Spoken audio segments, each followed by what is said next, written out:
सबसे पहले जितेंद्र जी आप बताइए, टर्मिनेशन के कुछ लोगों को लेटर मिले हैं, ये बात सही है जब से आपने हड़ताल शुरू की है, आंदोलन शुरू किया है, और ऐसे में सरकार जब इस मूड में है तो आप लोगों का आगे रुख क्या होने जा रहा है?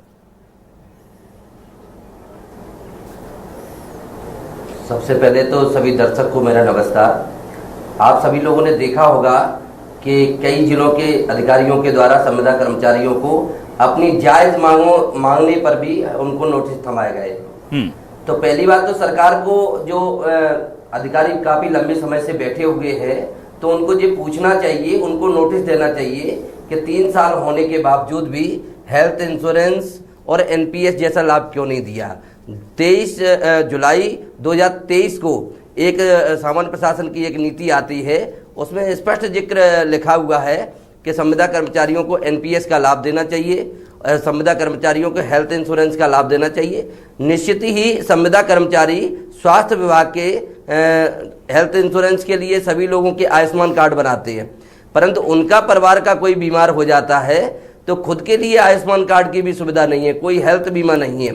तो उसकी मांगों के लिए यदि कोई बारंबार हमने निवेदन भी किया, कई बार पत्राचार भी किए, कई बार फिजिकली बैठक भी की कोर टीवी के साथ और उनके साथ, परंतु कभी नहीं सुना गया। 1 महीने पहले हम सभी लोगों ने एक पत्र दिया और उसमें चरणबद्ध आंदोलन का जिक्र किया, फिर भी अधिकारी कितने मतलब मनमानी करने पे अड़े हुए हैं, उनके द्वारा कोई चर्चा नहीं की गई। जब हड़ताल का समय आता है, और निश्चित ही है संविदा कर्मचारी क्यों ना हड़ताल पे जाए, जब उनके परिवार की नहीं सुनी, कई लोग शांत हो जाते हैं, कई लोग बीमारी में अपना जमीन बेच के बीमारी में दवाई करवाना पड़ती है, न तो इतनी तनख्वाह मिलती है कि आपके पास सेविंग हो सके, न आपको पास कोई अन्य पॉलिसी मिलती है। ठीक है, लेकिन मुझे ये बताइए दे दिए गए हैं भदौरिया जी, अभी आप 2 दिनों से हड़ताल पर है भदौरिया जी, सरकार से आपकी कोई बात हुई, कोई किसी तरह का कोई कम्युनिकेशन हुआ है? क्या कह रहे हैं प्रशासनिक नुमाइंदे या मंत्री या संबंधित लोग?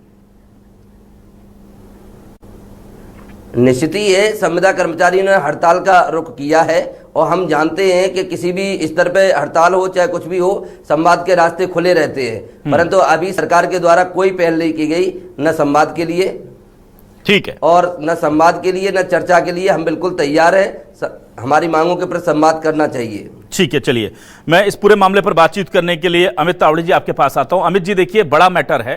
कल हमने सर्वेयर, जो राजस्व सर्वेयर है, उन्हें 70,000 सर्वेयर को नौकरी से निकाल दिया, उस पर डिबेट किया। उसी बीच में हमारे पास खबर आती है कि 5,000 पेशा कानून के बारे में जानकारी देने वाले जो कर्मचारी थे, जो ग्राम पंचायतों को पेशा कानून के बारे में अवेयर रखते थे, उन्हें निकाल दिया गया है। और आज करीब 32,000 स्वास्थ्य संविदा कर्मचारी जो हैं, उनकी नौकरी पर खतरा है। क्या कहेंगे आप?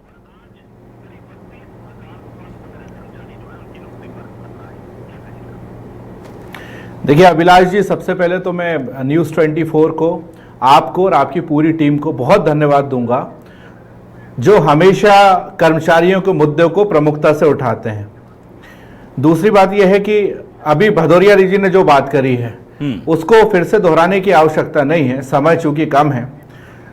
लेकिन हम भारतीय जनता पार्टी का काम करने का यदि तरीका देखें तो नर्सिंग के जितने कर्मचारी हैं, हमारी बहनों ने जब आंदोलन किया था, इसी भोपाल में शाहजहानी पार्क में जब आंदोलन हुआ था, आप और हमने जब कार्यक्रम किया था 8 बजे से 8:30 बजे तक जी, किस तरीके से पुलिस के द्वारा उनको और उनके छोटे छोटे बच्चों को पार्क से उठाकर पुलिस की गाड़ी में उठाकर बिठाकर ले गए थे, यह आपने हमने सबने देखा।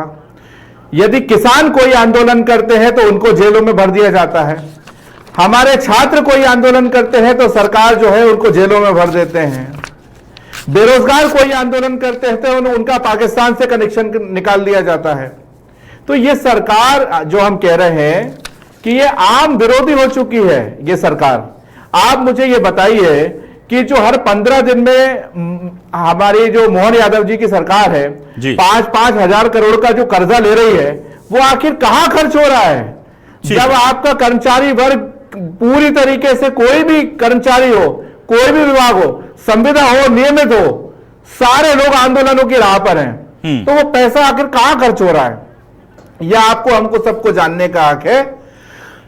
और सरकार जो तानाशाही रवैया अपना रही है, ये तानाशाही रवैया बिल्कुल भी ठीक नहीं है। ठीक। मोहन यादव जी एक सभ्य नेता के रूप में तो अपनी पहचान नहीं बना पाए, लेकिन बड़े दुर्भाग्य की बात है कि एक सभ्य मुख्यमंत्री के रूप में भी अपनी पहचान खो चुके हैं। चलिए मैं जल्दी से इस पूरे मामले को लेकर डॉक्टर वाणी के पास आ जाता हूं। डॉक्टर वाणी, आपसे मैं जानना चाहूंगा, ये लगातार पिछले 2 दिनों में 72,000 राजस्व सर्वेयर, उनकी नौकरी चली गई। में 72,000 लोगों की पार्ट टाइम नौकरी, पक्की भी नौकरी नहीं थी, वो तो 1,000-2,000 रुपए भी नहीं मिलता था उनको महीने का, 800 किसी को 1200, उनकी नौकरी चली गई। 8 महीने की सैलरी ज्यादातर लोगों की नहीं मिली है और नौकरी चली गई। 5,000 जो मैंने आपको बताया पेशा एक्टिविस्ट जो थे, उनकी नौकरी चली गई। और अब ये 32,000 जो हमारे संविदा स्वास्थ्य कर्मचारी हैं, इनमें से कईयों को टर्मिनेशन के नोटिस मिलने लगे हैं। और आप कहते हैं हम लोग कर्मचारी हितैषी हैं, कैसे माने?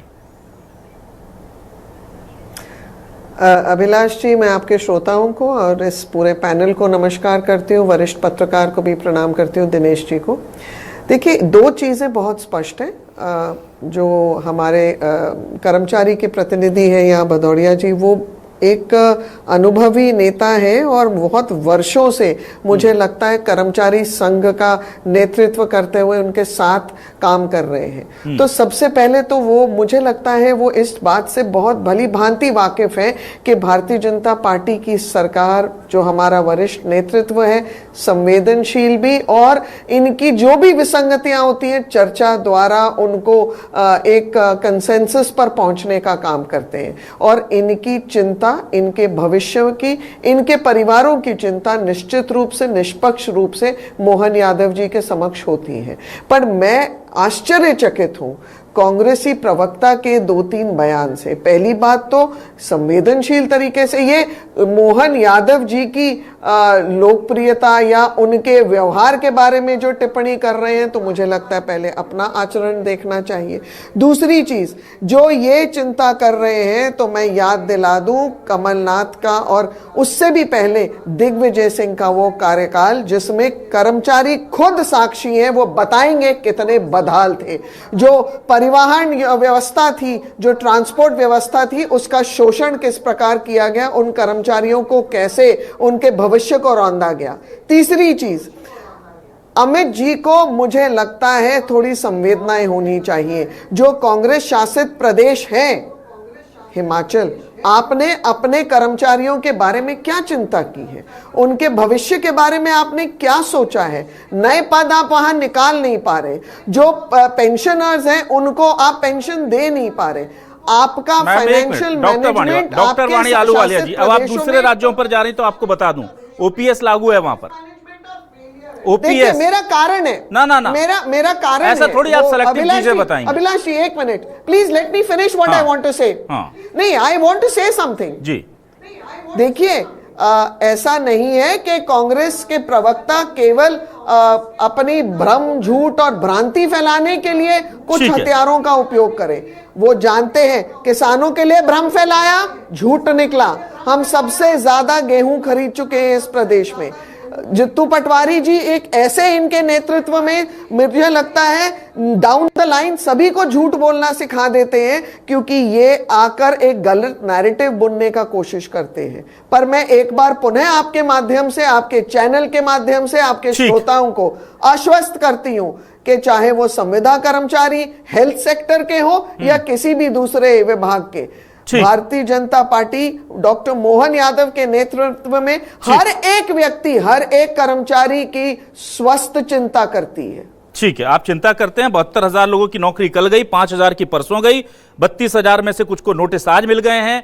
इतनी भयंकर चिंता आप लोग कर रहे हैं, डर लगता है ऐसी चिंता से। दिनेश गुप्ता जी, आपके पास आता हूं। देखिए, हमारी सम्मानीय डॉक्टर वाणी आलूवालिया जी को याद था कि कमलनाथ जी के समय में क्या हुआ, दिग्विजय जी के समय में क्या हुआ, लेकिन वो नहीं बताए उस बारे में, जिस पर भदौरिया जी ने पूछा कि 23 जुलाई 2023 को बीजेपी की सरकार ने बाकायदा एक नोटिस, आदेश जारी होता है जिसमें लिखा होता है कि इन स्वास्थ्य कर्मियों को बीमा दे देना है और एनपीएस दे देना है।